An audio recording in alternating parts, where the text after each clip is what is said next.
Good evening and welcome to the Shrewsbury Historical Society. This is our November 2021 presentation.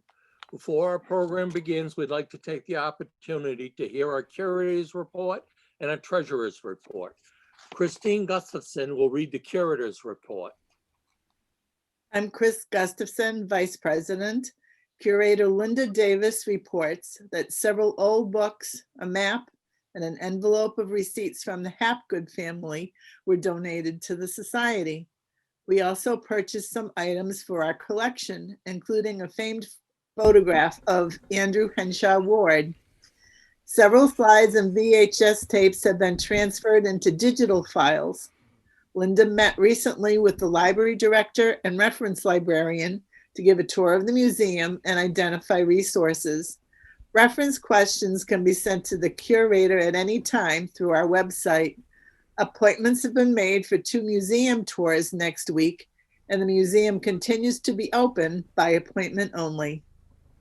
Thank you, Christine. Jeffrey Underkoffler will give the treasurer's report. Hi, Eric. I'm Jeff Underkoffler of the Treasurer of the Historical Society, and I just want to report that all of our accounts have been paid and we're in good standing.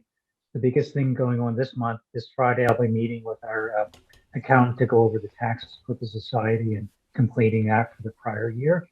Other than that, we've been doing well. Thank you. Okay, thank you very much. The Shrewsbury Historical Society tonight presents Titanic by John Horrigan, virtual program and tape rebroadcast. Shrewsbury channels 28 and 328 are available on demand online at shrewsburymediaconnection.org. About the program, award-winning historian John Horrigan talks about the unsinkable ship that sank on its maiden voyage. The RMS Titanic sank in the early morning hours of April 15th, 1912 in the North Atlantic Ocean, 4 days into her voyage from Southampton to New York City. The largest ocean liner in service of the time, Titanic had an estimated 2,224 people on board. John will plot the ship's course and review all distress messages sent by telegraph. Then he will describe the frantic scramble for lifeboats and subsequent rescue of over 700 survivors. Finally, he'll review how failure of rivets helped sink the ship, making it one of the most deadliest peacetime disasters in maritime history. About the presenter, John Horrigan is one of America's leading popular historians and frequently referred to as a New England folklorist. He's a prolific historical researcher and author, and his lecture portfolios include over 100 different titles. John has presented lectures at historical societies and other prominent venues throughout New England over the past 20 years. John? Thank you so much, Eric. I have to tell you, this is Bill. He wants me to talk about cats on the Titanic. There were 3 cats for the rats. And now, my friend, you have to go down. He's trying to jack me for treats. There you go, pal. All right. That's Bill. So good evening. It's so great to be back here. I think that this talk is so significant because you had a resident of Shrewsbury, one of the final people to live that actually was on board the Titanic. And I'll speak about her later on in my presentation. So we've all seen the movie, and I welcome anybody who's watching this tonight to go back and watch the Cameron movie, and then also A Night to Remember. There's some great scenes that show the Titanic. I'm not going to go over, Eric just gave the bio of me. I was very, very lucky, very blessed to work with some very talented people out of New TV in the Folklorist, which ran through 2016. But the Titanic, its original location of where the distress signal went out was incorrect. They later corrected it. But all of this goes down April 15th in 1912. This is a story that's rich in folklore and fact, but it's impossible to convey every single personal recollection, tragic consequence, subsequent historical research, or new discovery or tale told about the Titanic. I like to say in talks like this, there are many watching here tonight who know far more about the subject than I do, so I don't profess to be an expert but I was very, very blessed to go up to Nova Scotia, Halifax, to see some actual articles and handle one. I talked the curator into letting me handle some that came off the deck of the Titanic, and also to be on the closest land spot, St. John, Newfoundland, Signal Hill, to where the Titanic went down. But the Titanic captivated the world from the start. Royal Mail Ship Titanic. In an age with bold new achievements, airplanes, automobiles, skyscrapers, nothing stood out more than the Titanic. It was a technological triumph over nature. Or so they thought. They called it a floating palace. And unfortunately, it wasn't, unsinkable.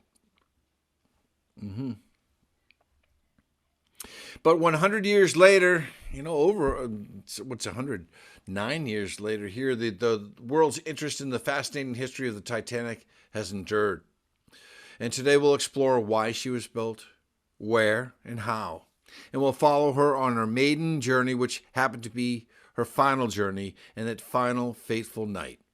And we'll consider some recent discoveries and findings and what they change about our understanding of the Titanic. And we'll finally explore some myths and legends. For centuries, man crossed the Atlantic in rickety wooden bathtubs. It took the Pilgrims 66 days in 1620 to cross the Atlantic. And you had a 50-50 chance of making it from Spain to the New World in several miserable months doing so. And by the turn of the century, the 20th century, the North Atlantic, which was once a graveyard of shipwrecks, had evolved dramatically.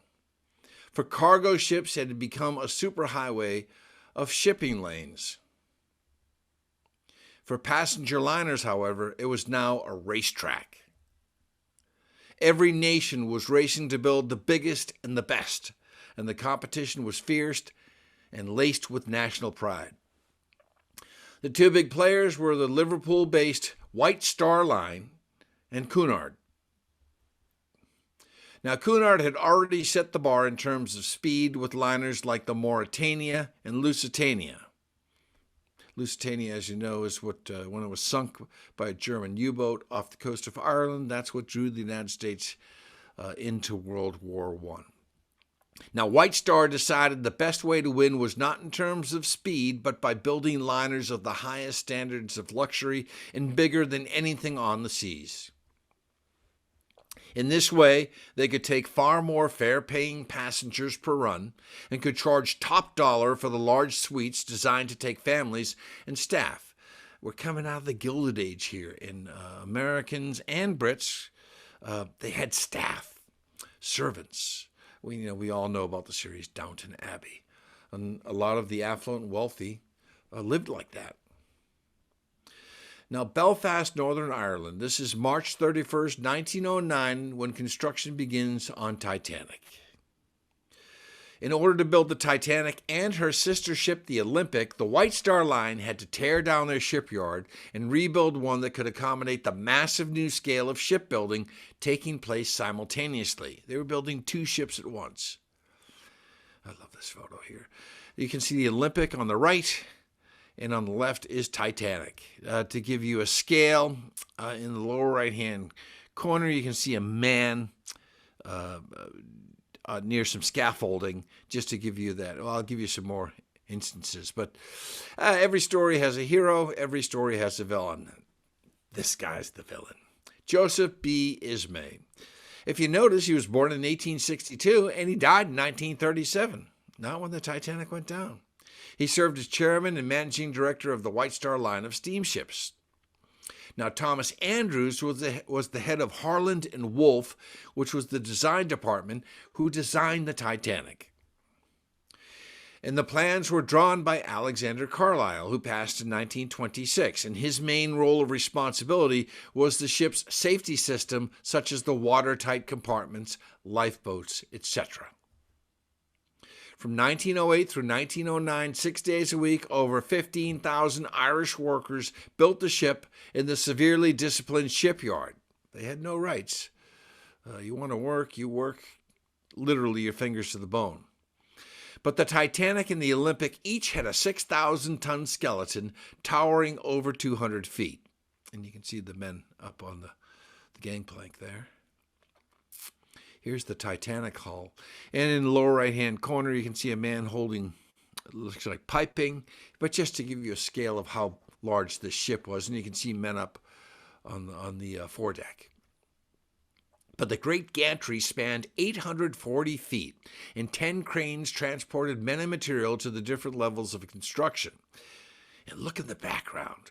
It was taller than Westminster Abbey, and the twin vessels cast their shadows over the city of Belfast, and the entire population was in one way or another proudly involved with the shipbuilding. Unfortunately, the plans were rushed, and the essential materials were cheap, low-grade metals. That sets us up for what's going to happen.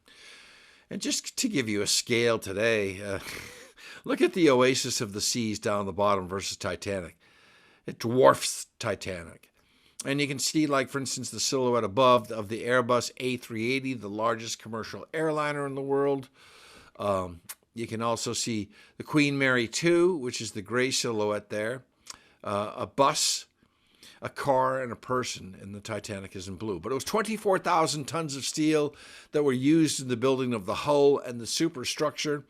1,500 tons of that were rivets alone. And again, you can just see if the Titanic were to sail in front of the Carnival Oasis-class ships, which are monstrous today. So the total cost of building the Titanic was $7.5 million. That's $1911, $1912. It was laid on March 31st, 1909, and she was framed out by April 6th, 1910. Her steel shell and the plating was completed by October 19th, 1910, and ready for launching on May 31st, 1911. It only took 62 seconds for her to glide into the water, and once launched, she would be ready to be fitted out for her maiden voyage. They'd launch the hull, and then they'd start stacking the superstructure. And a 200-ton floating crane was used to fit the Titanic. Now, it was composed of 10 decks, counting the bridge, that's where the captain was, and they were lettered A through G, and below deck G were the boiler rooms. And the hull was divided into 16 watertight compartments by means of 15 watertight bulkheads extending through F deck. Now, Titanic could attain speeds up to 21 knots under optimum conditions, but it could go faster. And the steam was generated from 29 boilers, enabling their engines to develop 15,000 horsepower in total, consuming 825 tons of coal per day. A ton is 2,000 pounds. 825 tons of coal per day. Again, laid down March 31st, 1909. Launched May 31st, 1911. She wasn't christened. Completed April 2nd, 1912. Maiden voyage April 10th, 1912. And of course, we all know that Boston's beloved ballpark, which is still standing, Fenway Park, was opened on that date. Her tonnage, 46,328 GRT, displacement at 52,310 tons, a length of 882 feet, a beam of 92 feet, a height of 175 feet, and she drafted about 34 feet 7 inches with a depth of 64 feet 6 inches, the largest of any ship in the ocean at that time. Carlyle now, the designer, had an argument with Ismay about the numbers of lifeboats being cut short. Ismay said, "I only want the minimum requirement." And Carlyle left Harland and Wolff shortly thereafter and ended his involvement with the Titanic. So the designers of the Titanic slightly improved upon the regulations of the Board of Trade regarding maritime safety. Now, these rules specified that a vessel over 10,000 tons needed 16 lifeboats. The Titanic actually carried 20, 16 wooden and 4 collapsible. The lifeboats were made of solid elm, weighed between 2 and 3 tons each, and could support 40 to 65 people each. Now, 16 lifeboats were insufficient for the crew and passengers on board. In fact, the managing director of Harland Wolff wanted 64 lifeboats, but it was believed by Ismay that so many boats would look unsightly and no one would want to travel on a ship crowded with lifeboats. 8 months passed since the launch and her fitting was finally completed, and now she was ready for sea trials. And the officers were notified to board the Titanic to commence speed trials. Look at that. Here she is leaving Belfast. She was towed down the Belfast lock by the tugboats Hercules, Herculaneum, Huskisson, Hornby, and Herald, and the trials began on April 2nd, 1912. And she sailed from Belfast, Northern Ireland, to Southampton, England. Now, crowds awaited her arrival, and she was greeted by 5 tugs and taken into the River Test. The next day, the crew boarded the ship. We really don't know, even today, the exact number of people and crew on board the ship. We can come within 1 or 2, so you'll see me moving different figures about here. But approximately 885 people were in the crew, 325 were working the ship, and then there were 494 stewards, only 23 females, and 66 navigators. And 699 of the crew came from Southampton, England. They only had 3 days to learn the entire ship, including safety procedures. But no lifeboat drills were conducted, however, because they were deemed unnecessary. But the Titanic was opulent in her ornamentation and decoration. The grand staircase, and luxurious in comfort for first class.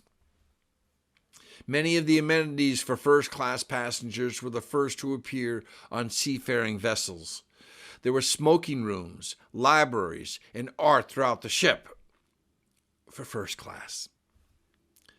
Aside from the regular dining room, there was an a la carte restaurant and a Parisian cafe complete with French waitstaff. A large barber shop, Turkish bath, and a heated swimming pool. There was a gymnasium and a squash racket court.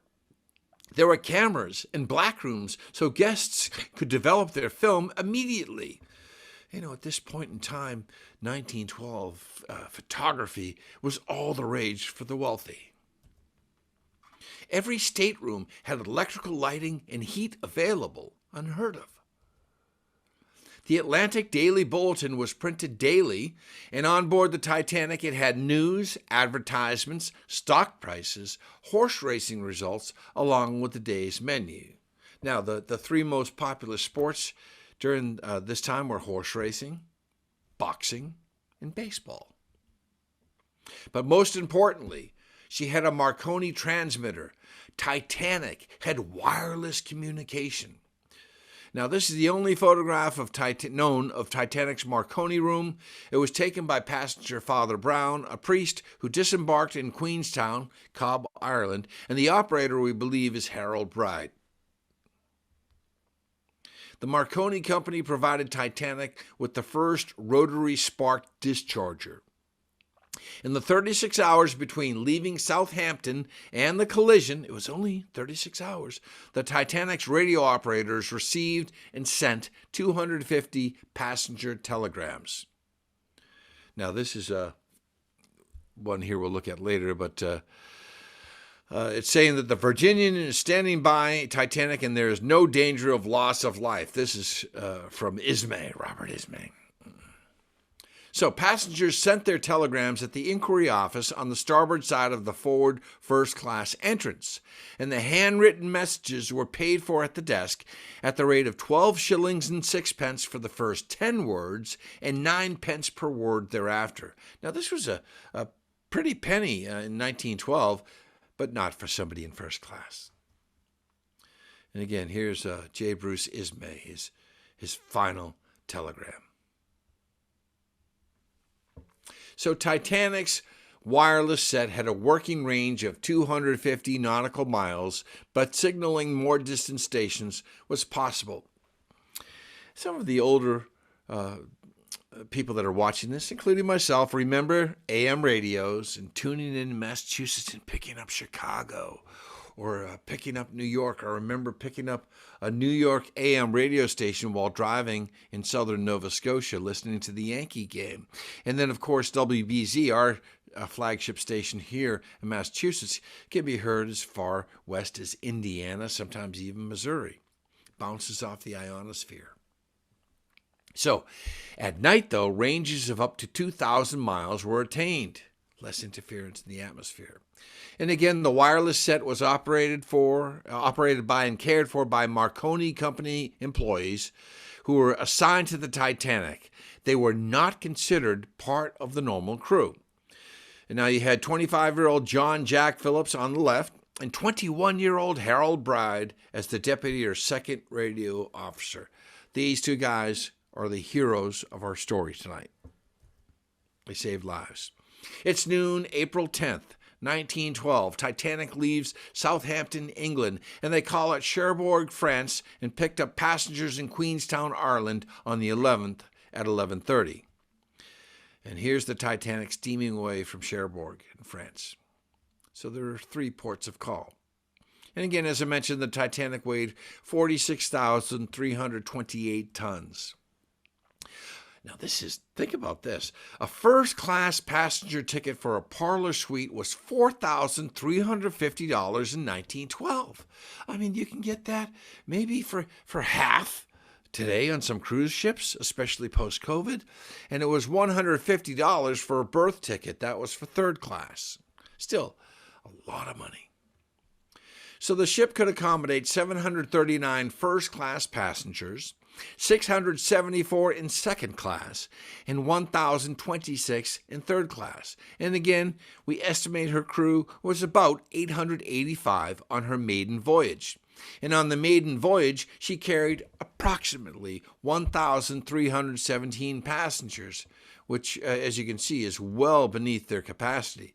There were 324 in first class, almost half of what they could hold, 284 in second class, and then 709 in third class.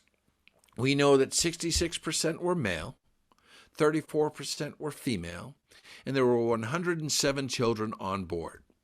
Again, keep in mind, she had the capacity to hold 3,339 people, so she was only holding about a third to 40% of her capacity. Now, the Titanic's passenger list ranged from the richest people in the world to the poorest. Over 1,000 immigrants from Great Britain and Ireland, Scandinavia, and elsewhere were on board seeking a new life in North America. Let's look at the who's who list there. American millionaire John Jacob Astor IV, along with his wife. Industrialist Benjamin Guggenheim. Macy's owner Isidore Straus and his wife. Denville millionairess Margaret Brown, we'll talk about her later. Sir Cosimo Duff Gordon and his wife Lady Duff Gordon. Cricketer, businessman John Borland Thayer and his wife and son. The Countess of Roths. Author, socialite Helen Churchill Candy. Journalist, social reformer William Thomas Steed. Author Jacques Futrelle and his wife. And silent film actress Dorothy Gibson. Now, J.P. Morgan canceled at the last minute. That must have hurt when he sat down with the horseshoe. Anyways, the class system, which existed at the time, ensured that these different social classes never met, even made eye contact, or mixed while on board. April 11th, 1912, 1:30 p.m., she raises anchor for the final time and sets off for New York City. Now, here's the Titanic as it departs from its final port of call, Queenstown, Ireland. And this is one of the final photos ever taken of Titanic. Now, Titanic was under the control of Captain Edward J. Smith. Now, he had been in command of over a dozen ships, including the RMS Olympic, Titanic's sister ship. He was well known and praised in the maritime community. Very experienced, he knew what he was doing. He was well liked by his crew, popular among frequent transatlantic travelers, and Captain Smith had such a following that some passengers would refuse to sail unless he was commanding the vessel. He was known to some as the millionaire's captain. And after leaving Queenstown, Titanic followed the Irish coast as far as Fastnet Rock, a distance of some 53 nautical miles, or about 63 miles. And again, here it is, one of the 55 nautical miles. There we go. Okay, so from there, and this is the route, she traveled 1,860 miles along a great circle route across the North Atlantic to reach a spot in the ocean known as the Corner, which is southeast of Newfoundland, where westbound steamers carried out their change of course. So that's important. It was marked and it was known. This is where they would head. Now, Titanic only sailed a few hours past the Corner on a rum line. A rum line crosses all meridians of longitude at the same angle. So this leg was 1,177 miles to Nantucket Shoals Light, where she would make her fatal rendezvous with an iceberg. Now, the final leg of the journey would have been 222 miles to Ambrose Light, and then finally on to New York Harbor. Now, Titanic's first 3 days at sea were perfect, including when they were picking up passengers. Passengers and crew were settling into the ship's routine. On April 13th, the Marconi transmitter broke, and no messages could be sent out. So, with a ship full of rich and powerful people and demanding people, everybody wanted to send news home from the maiden voyage. These two men, Phillips and Bride, did what they were absolutely told they shouldn't do. They repaired the transmitter themselves. Now, when there's a failure with the Marconi transmitter, it can run on battery power, but only has a range of about 80 miles as opposed to the normal 250 plus miles. And if the transmitter had not been fixed the day before, no ships would have picked up the Titanic's distress call, and there would have been no survivors. Again, Phillips and Bride, heroes. So starting at 9 a.m. on April 14th, Titanic's wireless room began receiving a series of warnings from other ships of drifting ice in the area of the Grand Banks of Newfoundland. Nonetheless, the ship continued to steam at full speed, approximately 24 knots or 28 miles per hour, above her cruising speed of 21 knots, which was standard practice at the time. Was Captain Smith racing? Yes, he was. He wanted to put the ship all out, test it, He was a seasoned captain. Why wouldn't he? So, he believed that ice posed little danger to large vessels, and even Captain Smith declared that, I couldn't imagine any condition which would cause a ship to founder. Modern shipbuilding has gone beyond that. By evening, passengers noticed it was getting colder, and some survivors said that they could smell ice in the air. You ever have that smell like during the first snowfall on one of those cold days where you can kind of smell ice? So it's 9 o'clock, and the temperature is hovering around freezing, just at about 33 degrees Fahrenheit. Now, Second Officer Charles Lightoller told the carpenter to watch the freshwater tanks for freezing, and he also told the lookouts in the crow's nest to watch for ice, especially small ice and growlers. Now, Lightoller had a short conversation with Captain Smith about how cold it was and that the ship might be around the ice at any time, but nothing was said about slowing down. Again, you have different watches, different shifts here, and they're changing over. It's 10 o'clock now at night. And the watch in the crow's nest, again, they have no radar. They have men literally up in the crow's nest looking. It was turned over to Frederick Fleet on the left and Reginald Lee on the right. At the same time, First Officer Murdoch took over the bridge from Second Officer Lightoller. It was his watch. Now, the possibility of ice was mentioned at this time, and Murdoch was advised that the lookouts were watching for small ice and growlers. A growler is a small chunk of floating ice considered hazardous to ships, and it's less than 1 meter in height and 5 meters in length. It's 11 o'clock now, And the Leland liner Californian. And again, if you get a chance to watch A Night to Remember, I love the way they play this scene out. But the Leland liner Californian attempted to warn the Titanic that she was stopped for the night on the account of the ice. And she was told by Phillips, "Shut up! I am busy. I am working Cape Race." You know, he's banging out as many messages as he can. And he told the Californian, "Hey, you're annoying me." So the communicator, the wireless operator in California, says, "Okay, I'll shut up." So for Harold Bride and Jack Phillips, it was their job. That's why they were on board, to get passenger traffic delivered and not to deliver any messages to the bridge or Captain Smith unless they were specifically addressed to the captain. Any other messages would be delivered to the bridge via messenger when there was a convenient time, a lull in the activity. So at this time, they're trying to bang out as many messages and tap them out as they can because they have really good contact with the Cape Race transmitter in Newfoundland, and they're trying to send as much passenger traffic as they could while the conditions were in their favor. So the radio operator aboard the Californian shut off his transmitter, and he went to bed at 10 p.m. They're stopped. You know, there's icebergs in the water. We're not going anywhere. It's now 11:39 p.m. and Frederick Fleet is up in the crow's nest, and then he doesn't have binoculars, and I'll tell you why in a sec. He looks, and he sees a large, dark object in the distance. Let's just talk briefly about icebergs. This iceberg, we believe that the Titanic hit, was 50 to 100 feet in length and 200 to 400 feet long. As you can see, the majority of it, a ninth of the volume, is above water, but they're massive underneath. Now, Titanic's iceberg was originally thought that it broke off from Greenland around the time that the hull was being framed in April of 1910, 2 years earlier. And they thought it took the 2 years to drift into the shipping lanes south of Newfoundland and Labrador. I've been to Newfoundland so many times, in Labrador. I love it up there, by the way. The people are great. And St. John's is fantastic.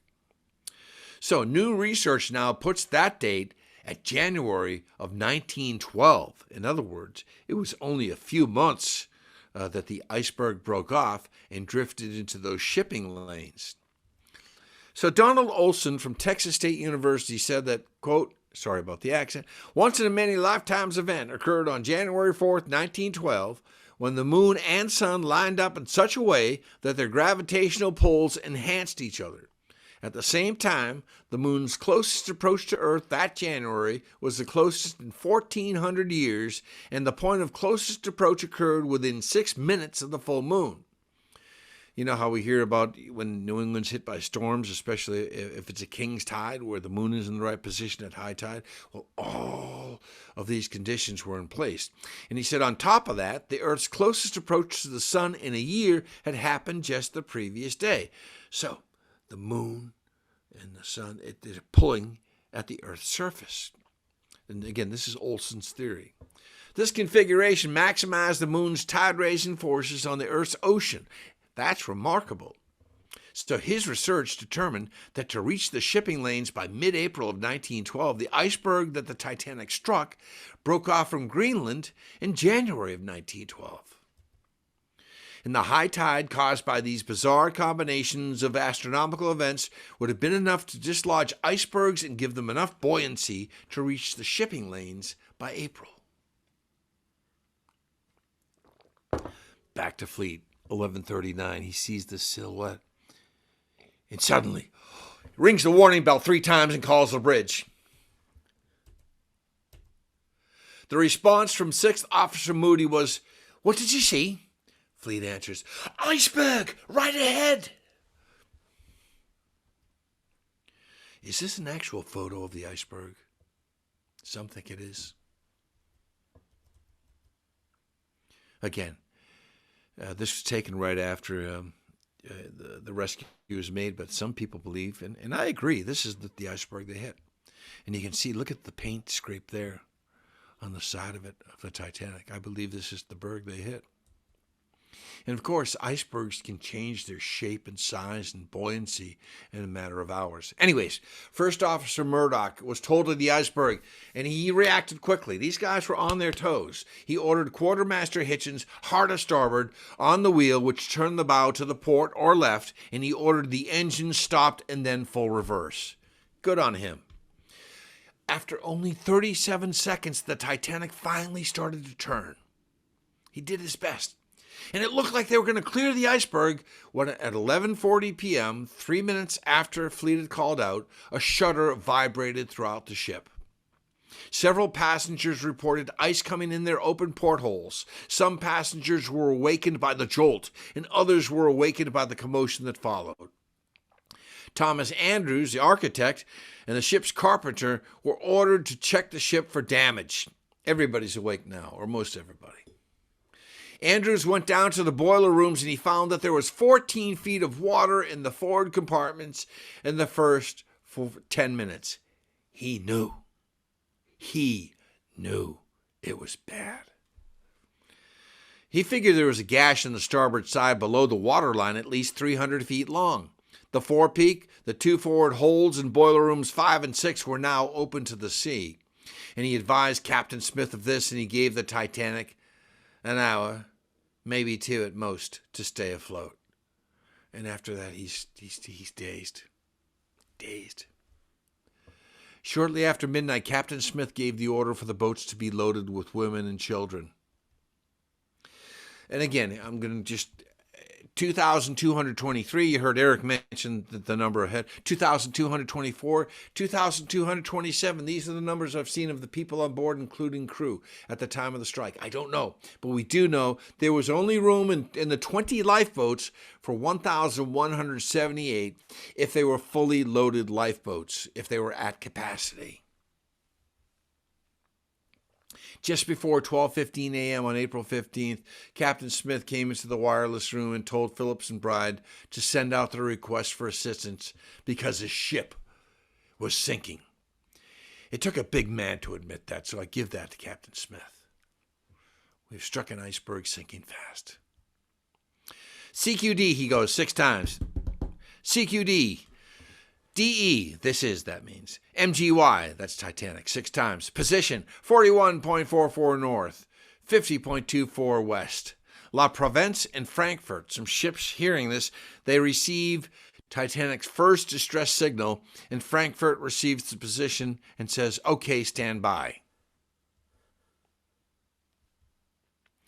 Now, Phillips isn't getting any response with his initial calls with CQD.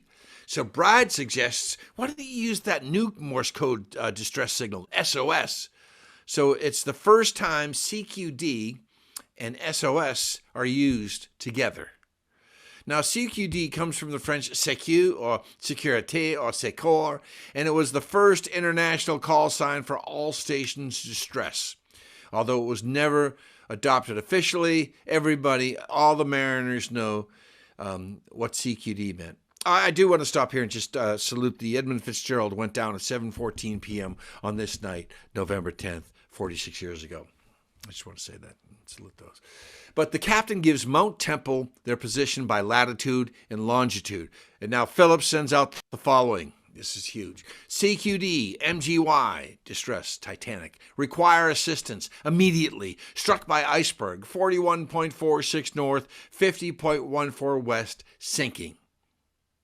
It's the wrong location because 41.46 north, 50.14 west was a correct. Well, actually, it was a corrected position from the original distress signal sent out at 41.44 north, 50.24 west. So this is the actual corrected position. I'm going to play you now, if you don't mind. CQD. Some of you military people would know this. CQD, MGY, require assistance immediately. Struck by iceberg, 41.46 north, 50.14 west, sinking. Here we go.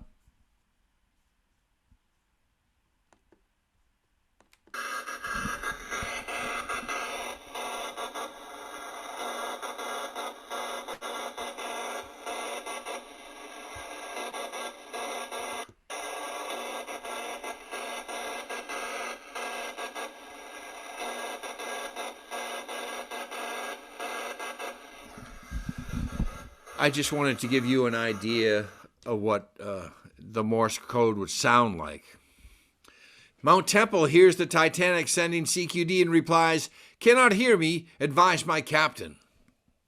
The Ipiranga hears the distress call, and at 12:25 Carpathia calls Titanic.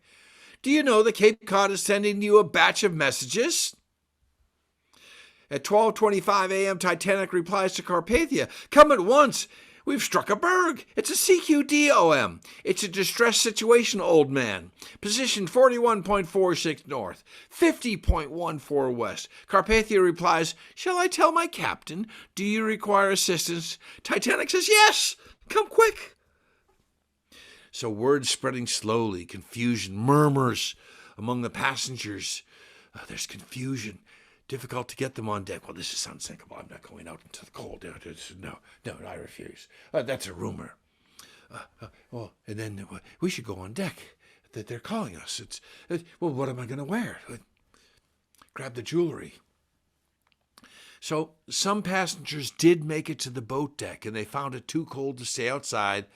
So as they're waiting, they just sought refuge in warmer places like the gymnasium. I'm talking about first class passengers. So now, MGY Titanic, CQD, here is my correct position, 41.46 north, 50.14 west. Require immediate assistance. We have collision with Iceberg. Sinking. Can hear nothing for noise of steam from boilers to reduce risk of explosion. And the message is sent to the Ipiranga 15 to 20 times. 12:26 a.m., Titanic says to the Prince Friedrich Wilhelm, "Are you coming to our..." Stop. "We have collision with Iceberg." Stop. "Sinking." Stop. "Please tell Captain to come." And the DKF, the Prince Friedrich Wilhelm, says, "Okay, we'll tell." Now the Coronia sends a message to all ships, including the Baltic. "Thank you, Coronia. MGY struck Iceberg. Require immediate assistance." Now, also on board on the boat deck was Titanic's band leader, Wallace Hartley, and the 7 musicians under him. And Captain Smith had asked them to play to help comfort the crowd, and this they did until the very end. It's 12:45 a.m. and the first lifeboat is lowered, and Quartermaster Rowe had started firing distress rockets from the starboard bridge wing.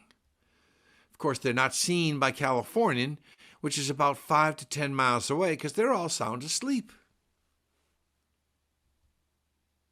Rowe even tries to reach her by using Morse lamp. The only ship that Jack Phillips had been able to confirm was coming to their aid was Carpathia, thank goodness. But she was 54 miles away and making 17 knots, and she wouldn't be there for another 4 hours. Other ships, including Olympia, her sister ship, couldn't comprehend that Titanic is sinking. And they wondered if Titanic is steaming south to meet her. There's no way Titanic can be sinking. Titanic then calls its sister ship, the Olympic, who's 500 miles away on its way to England, and tells her that they've struck an iceberg. And you can see the message below. "We struck an iceberg sinking fast." 1:10 a.m. now. It's getting desperate. "We're in collision with Berg. Sinking. Head down.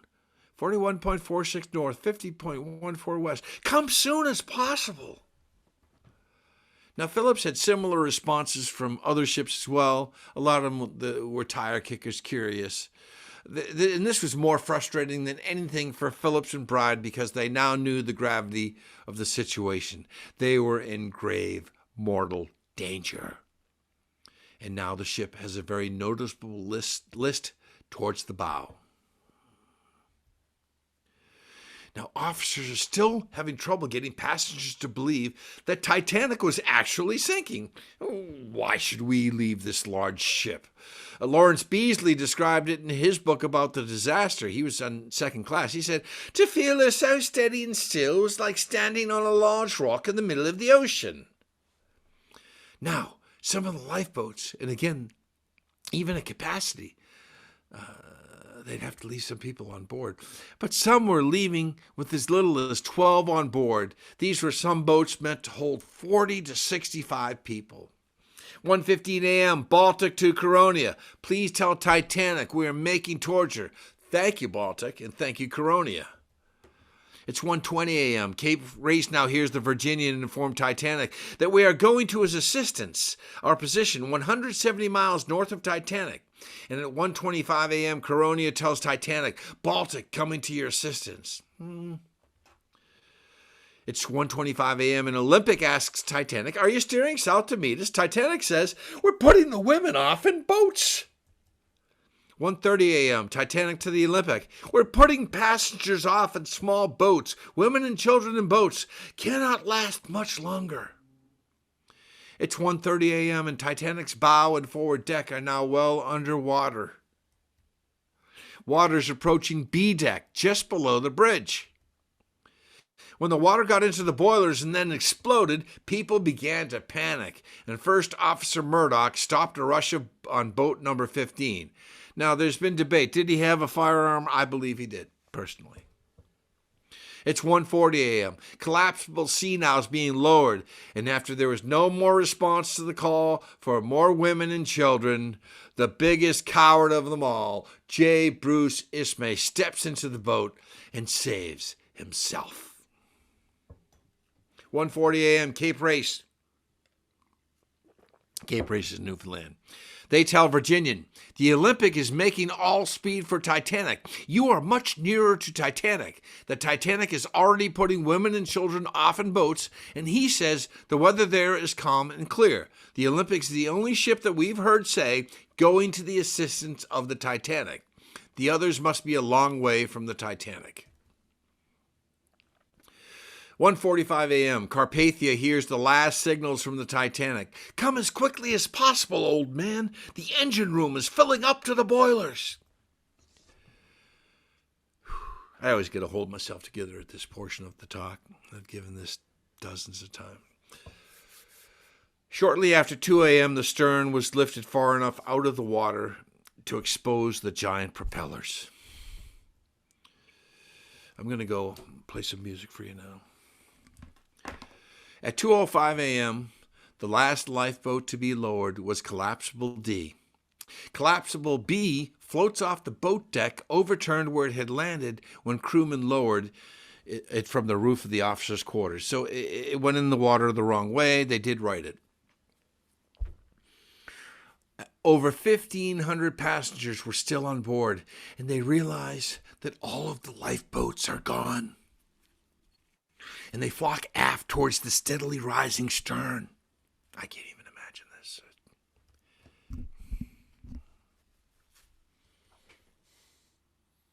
Tragically, many who jumped from the boat didn't die from the impact on the water, but they died from landing on thousands of objects in the water.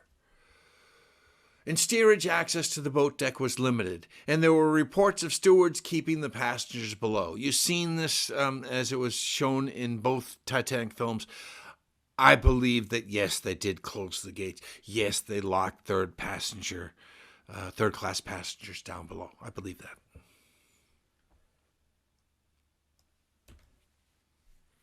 It's 2:10 a.m. Phillips and Bride, brave, still at their station, probably trying to hold on to their desk as they tap it out. They're at an angle here, they're listing here, and they send their last call for help as the power is failing. And Captain Smith, I'll give it to him at this time. You know, I mean, you can't blame him.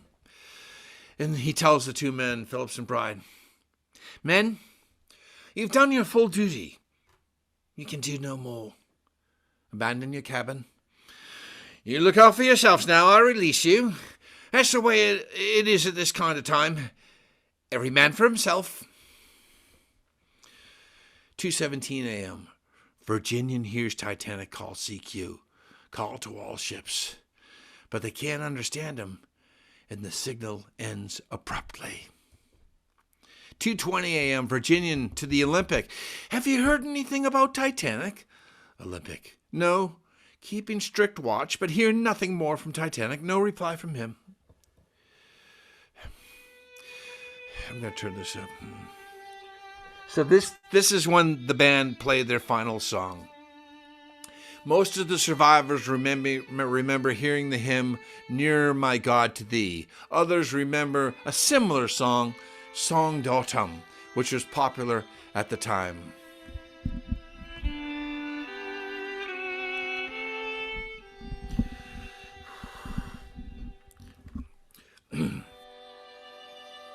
The band on the Titanic played the English version, not the American version, so the non-English passengers, they didn't quite recognize it. But years earlier, the band leader, Wallace Henry Hartley, another brave man, had once said that if his ship was going down and he was on it, he would play Nearer My God to Thee or God Our Help in Ages Past. I think he played Nearer My God to Thee.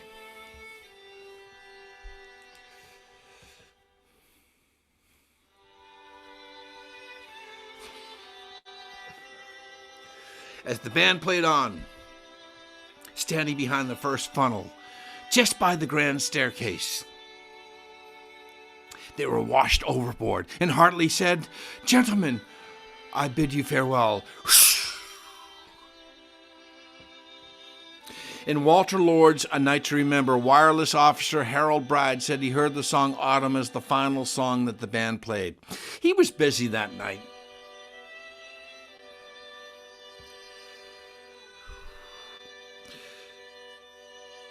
Hartley's body was recovered 2 weeks later, allegedly with his violin strapped to himself, and it's been claimed that his violin was recovered from the wreck and is in the possession of one of those private art collectors who steal memorabilia for their own enjoyment. So sometime between 2:10 and 2:15 a.m., the first funnel snaps its ropes, holding it in place, and crashes into the sea, killing many people that were in the water and washing the overturned collapsible B lifeboat away from the ship, with several people who eventually used her for refuge the rest of the night, including Second Officer Lightoller and Marconi operator Harold Bride. I got to tell you, we're going to talk about Robert Ballard going to investigate the ship. This is a true story because I talked to two people on board that ship with him. They sent down a camera, one of their first cameras, and it actually knocked off a stack from the Titanic. That happened. By 2:15 a.m., the water was pouring through the dome roof of the grand staircase. The bow began to sink faster and faster and faster, with the stern rising up out of the water.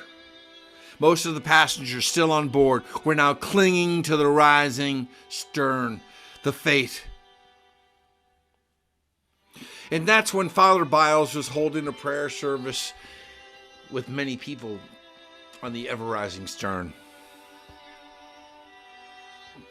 It was about this time when Thomas Andrews, he was the one that went down to the boiler room, the architect, the builder, his baby, his masterpiece, the Titanic.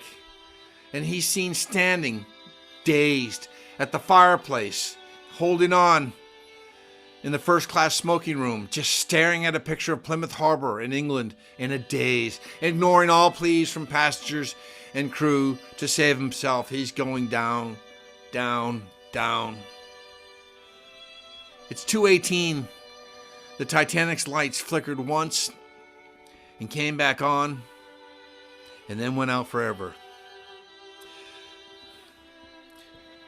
1,500 people left in complete darkness.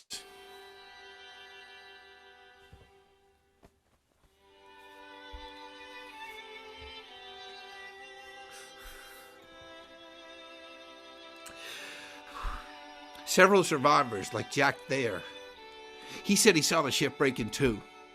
I believe him. The stern righting itself for a couple of minutes and then going vertical as it filled with water and sank slowly away.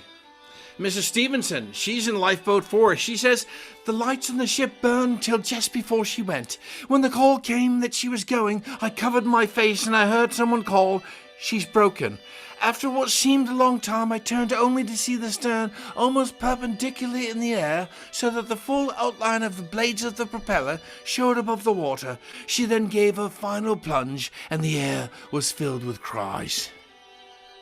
At 2:20 a.m., on April 15, 1912, 2 hours and 40 minutes after striking an iceberg, the greatest and largest ship in the world, the Royal Mail steamer Titanic, sank beneath the North Atlantic, taking with her more than 1,500 passengers and crews to their death. What took 20,000 men, 2 years, and nearly $8 million to build, the force of nature ripped apart and buried at sea in less than 3 hours. Hundreds of passengers were left to die of exposure in the 28-degree water. Let's not forget about them. There's people that go down with the ship. There's people hurled into the water with no lifeboat who drown and die of exposure. It's said that 1,517 people lost their lives. But what followed for the next hour was what most of the survivors said that they could never, ever forget. It was the cries of the hundreds of people dying in the icy water.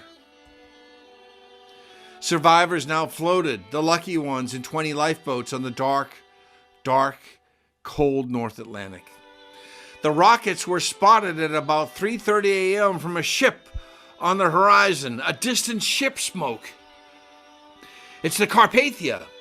She's coming to approach the Titanic's last known position.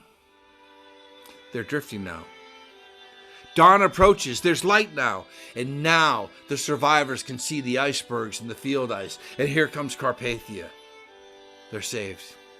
Now the ice slowed the Carpathia's rescue efforts. She wasn't a fast ship.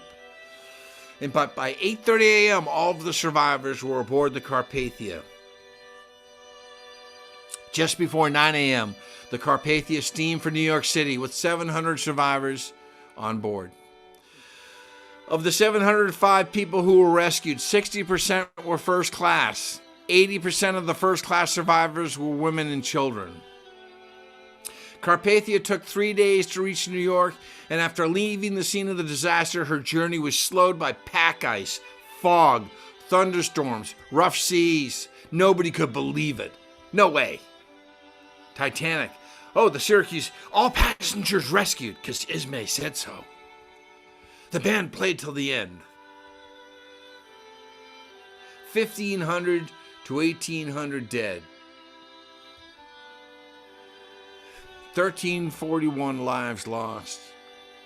1,800 lives are reported lost. Worldwide. They don't even have the numbers right. How could they know? 886 rescued. The unsinkable Molly Brown. She was a socialite, philanthropist, and an activist, and she became famous because she survived the 1912 sinking of the Titanic, and she exhorted the crew of lifeboat number 6 to go back and look for survivors.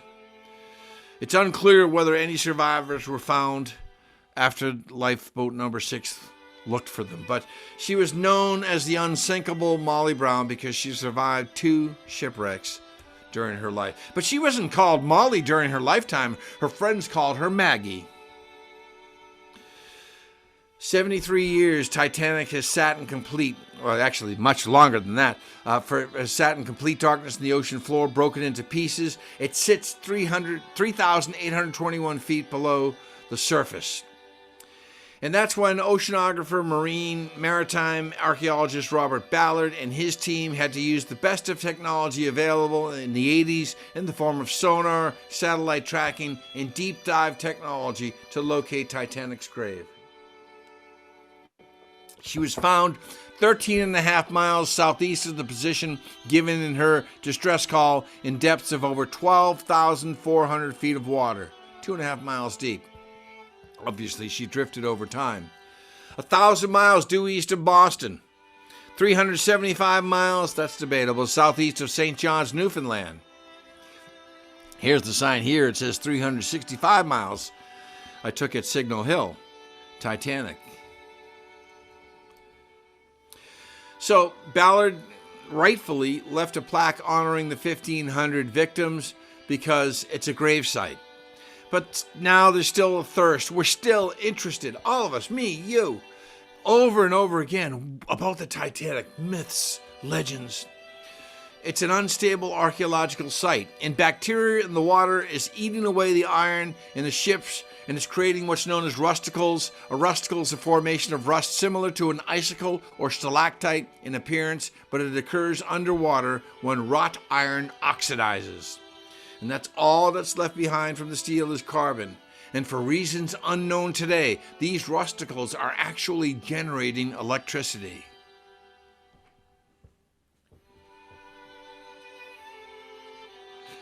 And by 2065, I think it's going to be much sooner, the boat will be totally consumed behind a fragile carbon skeleton, which will collapse under the crushing weight of Atlantic. Now, there have been privately sponsored dives on this, and shame on them for stripping the Titanic of artifacts.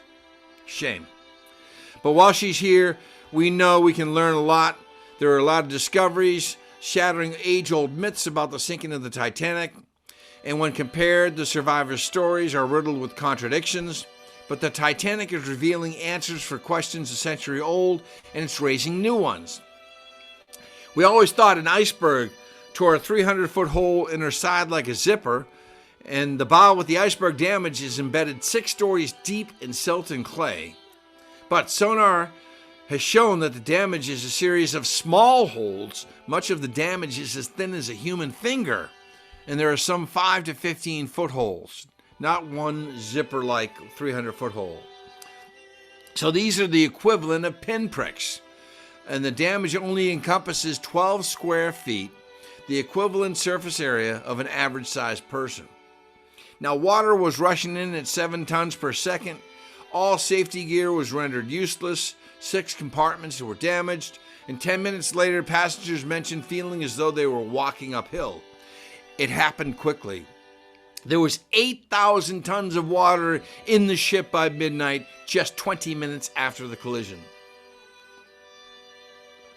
An hour after the strike, 25,000 tons of water, all damaged compartments.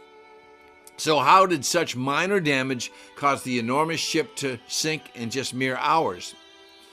Well, the iceberg scraped down the side of the hull, and it buckled steel plates, popping rivets and opening seams. So how did the Titanic break in half in calm seas? Well, witness testimony has 3 versions. 1, they saw her sink as a whole vessel. 2, they saw her break before she sunk. Or 3, she broke under the water. Naval engineers exploring the ship on the ocean floor have been confused by the amount of damage to the engines and the core of the ship, where she split in 2. Now, using modeling, it's been proven that the stresses on the boat are about 50% higher than what she was built for. So as she bends in 2, she expands in the top, compresses on the keel, and this supports the claims that she broke apart before she sank, just before the lights went out. But nobody knows for sure what happened to her once she dipped beneath the surface. What baffles Titanic experts is that the bow escaped relatively unscathed, and the stern, on the other hand, is completely destroyed, and the decks are curled back like a can, and the hull is in shambles. But what happened to the stern on her way to the ocean floor? Many witnesses said they heard eerie, unearthly sounds. Some attributed this to the souls of the dead rising to heaven. The sound was the thousands of steel plates bending and shattering like glass. Metallurgical studies have shown the steel to be especially brittle. It was heavy in manganese sulfide inclusions and chemical imperfections. Cheap materials. Yes, ma'am. Looking at it today, nobody would ever use these materials to build a ship. And of course, at the time, nobody suspected that the steel under pressure from the ice-cold waters of the North Atlantic would be so brittle that it would be rendered glass fragile. So taking that same steel and freezing it down to 28 degrees and then testing it in the labs, it shows that 95% of the grains in the steel cracked. The steel was essentially full of holes. Many of the ship's steel suffered brittle fracture, which supports what some survivors heard. Now, there's a bend in the port side of the hull, which surprises everyone. It's a 180-degree bend, but the plates didn't fracture and the hull is still intact. So most ships land on the ocean floor and they're on their sides, but the Titanic is sitting straight up, like she was parked there. What happened to the grand staircase? Where's the second engine? So despite what you think you know, and what I think I know, she was actually fractured into 3 pieces scattered over 1 square mile. Now, of course, everybody thought she was cursed before she headed to the open sea, and some said that Captain Smith with the ship was jinxed. Oh, Bill, there's the cat. Now, of course, she wasn't christened. That's what the White Star Line didn't christen their ships, so people thought it was cursed. And here's the other thing. A fleet up on the lookout. He had no binoculars. You know why? Because Second Officer David Blair sailed on the Titanic from Belfast to Southampton. He got off and took the key to the locker, to the trunk with him, so they had no binoculars. Would that have made a difference? Yeah, absolutely. Another goat. Blair. And of course, this is the creepy thing, and you've heard about this. When it sank, the May 1912 issue of the Popular magazine, which was an American pulp magazine, was on newsstands, and it contained the story of the White Ghost of Disaster, White Star Line, which described the collision of an ocean liner with an iceberg in the Atlantic Ocean, the sinking of the vessel, and the fate of its passengers.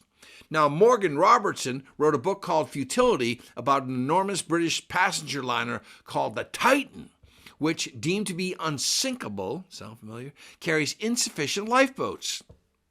On a voyage in the month of April, the Titan hits an iceberg and sinks in the North Atlantic, with the loss of almost everyone on board. Here's the book was written in 1898, 14 years before the Titanic hit an iceberg. There's been movies, books, everything. But the story has grown into a legend of the sea. And as fascinating and intriguing as it truly is, we commemorate the loss of the ship. But let's never, ever forget the loss of life that night. We always talk about Titanic. Nobody talks about the people that died.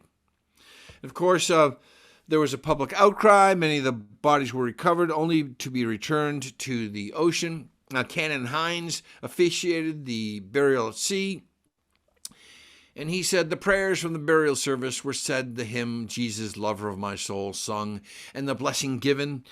Anyone attending a burial at sea will most surely lose the common impression of the awfulness of a grave in the mighty deep. The wild Atlantic may rage and toss, the shipwrecked mariners cry for mercy, but far below in the calm, untroubled depth, may they rest in peace. Now, I just want to do one thing here before we close out. And I want to talk about Shrewsbury resident Lillian Gertrude Asplund. She was born in Worcester, as you know, with Swedish roots. She's on board with her parents and 4 brothers when the Titanic strikes the iceberg. On the night, this is a little incorrect. It's at 11:37. It's April 15th. But anyways, her father woke up, rushed the family to the main deck. Lillian's with her mother and brother Felix. They're loaded into lifeboat number 15. But her father stays on board with the brothers. And later, Lillian would say, "My mother said she would rather stay with my father and go down with the ship. But he said the children shouldn't be alone. And my mother had Felix on her lap, and she had me between her knees. I think she thought that she could keep me a little warmer that way." So Lillian, along with her mother and brother, her sister, her mother and brother were rescued by the Carpathia, but Lillian's father and her brothers Philip, Clarence, and Carl perished and then went down with the ship. Lillian's mother never recovered from the loss of the ship, and she refused to tell or talk about it. She passed away on April 15th. How ironic is that? 1964. Now, Lillian died right here in Shrewsbury, May 6, 2006. She was 99, and she was buried at the old Swedish cemetery in Worcester. And aside from her father, mother, and brother, after her death, her steamship ticket was found in a safety deposit box, along with her father's pocket watch, which was frozen at 2:19 a.m. That's all I got. Thank you so much for watching. Thank you very much, John. That was wonderful. Our next program will be on Wednesday, December 15th, 2021 at 7 p.m. It's called The History of Christmas Carols by Sari Biddix. Thank you very much and have a good evening.